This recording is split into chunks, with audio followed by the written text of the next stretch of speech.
नमस्कार दोस्तों, engineering bike workshop में आपका एक बार फिर से स्वागत है। दोस्तों, आज की जो वीडियो है वो विशेष बजाज की गाड़ी पे होने वाली है, क्योंकि मैंने पहले एक वीडियो बनाई थी बजाज की ईसीयू पर, जिस पे बहुत से भाइयों के कमेंट आए थे कि इस पे लॉन्ग वीडियो बनाओ आप एक, तो उसके बारे में आज मैं पूरी जानकारी दूंगा। मेरा नाम है कृष्णलाल, आप देख रहे हो इंजीनियरिंग बाइक वर्कशॉप। बजाज की गाड़ियां आती थी, बजाज की प्लेटिना या बजाज की सिटी 100, उनमें जो स्टार्टिंग का करंट का जो सिस्टम था ना, वो सिर्फ थोड़ा सा था, छोटा सा सिस्टम था। क्या था कि ये मैग्नेट स्टार्टर कोयल, ठीक है, इससे करंट इसमें आता था आरआर यूनिट या रेगुलेटर रेक्टिफायर बोलते हैं। स्टार्टर कोयल का करंट आता था रेगुलेटर में, और रेगुलेटर का करंट जाता था सीडीए यूनिट में। इसको बोलते हैं सीडीए यूनिट। सीडीए यूनिट से जैसे पिकअप पॉइंट पर क्रैंक पिस्टन टॉप पे आता था, तो पिकअप पॉइंट का करंट जाता था सीडीए यूनिट में, और उसके बाद में चेसी कोयल से होता हुआ इंजन स्पार्क में चला जाता था। सिर्फ इतना सा सिस्टम था। सीडीए यूनिट लमसम ओरिजिनल भी 1000 रुपए के लगभग थी, इससे ज्यादा महंगी नहीं थी, और देसी ले तो 500-400 रुपए की आ जाती थी। और अलग अलग कॉइल लगी होती थी। चेसी कॉइल भी 200-250 रुपए की आती थी, और रेगुलेटर रेक्टिफायर है ये भी 1000-1200 रुपए का खर्चा, इतना ही था। ये सिस्टम का फंडा, ये जो करंट का फंडा था सिर्फ इतना ही था। लेकिन जो अब BS6 गाड़ियां आ रही है, उसका लफड़ा बहुत ज्यादा बढ़ गया है ईसीएम का, ईसीयू का सिस्टम। तो देखिए उसमें क्या सिस्टम, इसमें क्या सिस्टम होता है BS6 में। BS6 के अंदर क्या सिस्टम है, देखिए ये ऑक्सीजन सेंसर, ये ऑयल टेम्परेचर सेंसर, और भी 2-4 सेंसर और लगे होते हैं, जैसे कार्बोरेटर के अंदर या थ्रोटल बॉडी के अंदर air conditioner, air pressure sensor लगे होते हैं, या एयर टेम्परेचर सेंसर लगे होते हैं, या थ्रोटल पोजीशन सेंसर होते हैं। इन सभी सेंसरों का सिस्टम का कंट्रोल यूनिट आती है एक, जिसको बोलते हैं ECU, यानी इलेक्ट्रिक कंट्रोल डिवाइस। उसके अंदर प्रोग्रामिंग सेटअप होता है, उसके अंदर कुछ कंपोनेंट लगे होते हैं, जैसे ट्रांजिस्टर है, या डायोड है, या रेजिस्टेंस है। इन सभी कंपोनेंट के अंदर एक आईसी लगी होती है, और उस आईसी में एक प्रोग्रामिंग सेटअप होता है, और वो प्रोग्रामिंग एक सॉफ्टवेयर के अंदर सिस्टम होता है। और पूरी ईसीएम जो है वो नई है, लगभग 4000 रुपए की।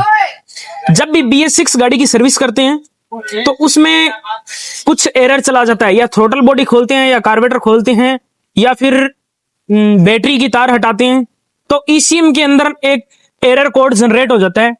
कई बार जो ईसीएम के अंदर कोड जाता है वो इस ओबीडी कनेक्टर से, मेरे पास ये ओबीडी कनेक्टर का V311 का ओबीडी कनेक्टर है, इससे चला जाता है। और कई बार इससे नहीं जाता है, परमानेंट कोड आ जाता है। परमानेंट कोड आने पे हम बजाज के सर्विस सेंटर पे जाते हैं। हमारे जो एरिया के बजाज के जो सर्विस सेंटर में जो काम करते हैं मैकेनिक, यूं कहिए बिल्कुल अनपढ़ मैकेनिक है वो, उनको BS6 गाड़ी का ABC भी नहीं आ रही है। जब भी जाते हैं उनके पास BS6 गाड़ी दिखाने के लिए, तो सीधा जाके कहते हैं कि ECU खराब है, इसका ECU चेंज होगा।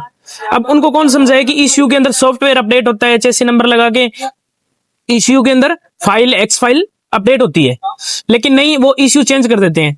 अगर बजाज के सर्विस सेंटर के पास मेरी वीडियो पहुंच रही है, तो उनसे मैं निवेदन करना चाहूंगा कि आप ऑथराइज डीलर को जो सिस्टम सेगमेंट दे रहे हो, तो उनके पास पहले मैकेनिक की अच्छी से जांच कीजिए, क्या मैकेनिक के पास अच्छी डिग्री है, उनके पास इलेक्ट्रिक डिवाइसों की नॉलेज है, फिर तो उनको OBD कनेक्टर या फिर उनके जो सॉफ्टवेयर है वो प्रोवाइड करवाइए, वरना मत करवाइए, कोई फायदा नहीं है। बजाज के कस्टमर बहुत रुष्ट हो रहे हैं।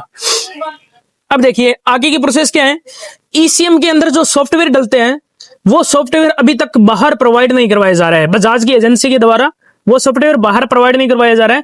जो भी बाहर अब तक सॉफ्टवेयर आ रहे हैं, नई ईसीएम डलवाते हैं, जब नई ईसीएम ब्लैंक आती है, खाली आती है, उसके अंदर जैसे ही चेसी नंबर लगाते हैं और चेसी नंबर लगा के अपडेट करते हैं, तो उसके अंदर एक फाइल अपडेट हो जाती है, और उस फाइल में हर बार कुछ ना कुछ एरर रह जाता है। चाहे तो वो ऑक्सीजन सेंसर का एरर रहता है, चाहे वो ऑयल टेम्परेचर का सेंसर रहता है, या फिर ऑटो चॉक का एरर रहता है, या फिर एयर प्रेशर जो थ्रोटल बॉडी के अंदर लगा होता है, सेंसर लगा होता है, उसका एरर चला जाता है। नई इश्यू लगाने के बाद में भी प्रॉब्लम सोल्व नहीं हो रही है। ये बजाज के लिए बहुत ही गलत बात है, बजाज के सर्विस सेंटरों के लिए बहुत ही गलत बात है। तो आज जो मेरा वीडियो बनाने का उद्देश्य है, बजाज के जितने भी कस्टमर हैं, इस वीडियो को लाइक करें और कमेंट में अपनी गाड़ी की प्रॉब्लम मेरे को बताएं, और इस वीडियो को शेयर अवश्य करें। ये है बजाज की BS6 गाड़ी। ये देखिए मीटर में इंजन चेक लाइट आपको जलती हुई दिखाई देगी इसके अंदर।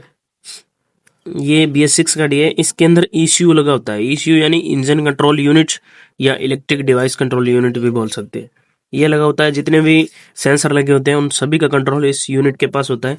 और इसके अंदर सॉफ्टवेयर डलता है, जैसे मोबाइल में सॉफ्टवेयर डलता है वैसे ही इसमें सॉफ्टवेयर डलता है, और ये हैंग भी हो जाता है कई बार। और ये है गाड़ी BS4 गाड़ी, BS4 प्लेटिना। इसमें CD यूनिट लगती है, इसमें ECM नहीं लगता है, इसमें ECU नहीं लगता है। ट्विन स्पार्क वाली है। ये देखिए, इसमें इंजन चेक लाइट नहीं है, ये ओल्ड मॉडल गाड़ी थी। वीडियो में जानकारी अच्छी लगी हो तो हमारे वीडियो को लाइक करें और कमेंट में अपनी बाइक की क्या समस्या है वो कमेंट में बताएं।